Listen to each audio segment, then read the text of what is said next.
Shadowblade. This is another character that's really easy to get early on. You can see a bunch of these levels. We've got 3 levels right away here.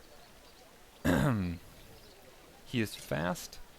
So we've got Willow's a fast character that you have right away, and Shadowblade you get fairly quickly as well. So 2 fast characters. Mentioned I've got a couple other fast characters now.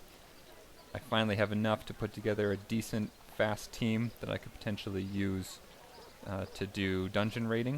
If you had an all-fast team trying to get in and get those attacks and take characters out before their first turn. So it'd be interesting to try to use him for that. Let's look at his stats.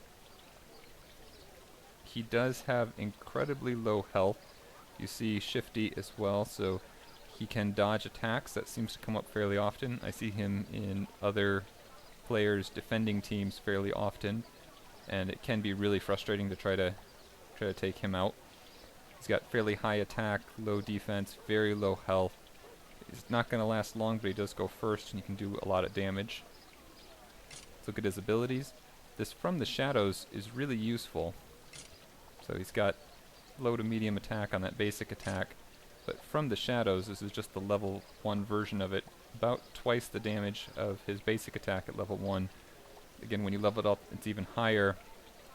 It can take off 1 buff, which is nice, but it also, maybe even more importantly, adds a chance to dodge the next attack, and ignores armor. Dodging the next attack seems to be very useful, so it's often his first attack is this From the Shadows, and then it's incredibly hard to hit him.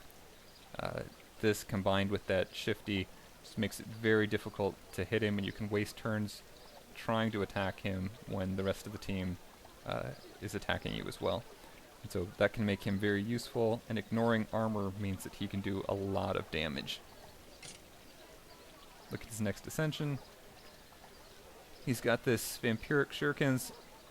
I'm a big fan of these skills that increase the number of random enemies as you increase their level. So, and he gets lifesteal on crit. So lifesteal is maybe not as interesting, because if he gets hit very hard, he's just going to be dead anyway, and there's no lifesteal that's going to help him. But it's nice, especially if you somehow do a couple multi-attacks with your, say, your first 2 characters, and there may have been criticals, you might have taken one of the enemies out. Well, it's actually more effective to have something that hits a number of random enemies than another multi-attack spell, because then you're going to miss out on some of the damage. If this ends up getting to 3 or 4 random enemies and there's only 3 of them left, you're going to double up on one of them. So that's a nice benefit. Again, a lot of that comes down to the order that you put your characters in. I'm going to try to have a video on that in a while, but the short story is your characters will take their turn order according to the order that you select them, from left to right, and also according to their fast, normal, and slow. So if they're all normal, then the turns are going to come from left to right in how you place them. And that does make a big difference in the way that you want to place them. So you have to be mindful of that and put it in. Right? And then Plague Spreader, so there's a chance for disease on any crit. So I'd say not great for campaign, but can be very useful for doing the dungeon raiding, especially in an all-fast team.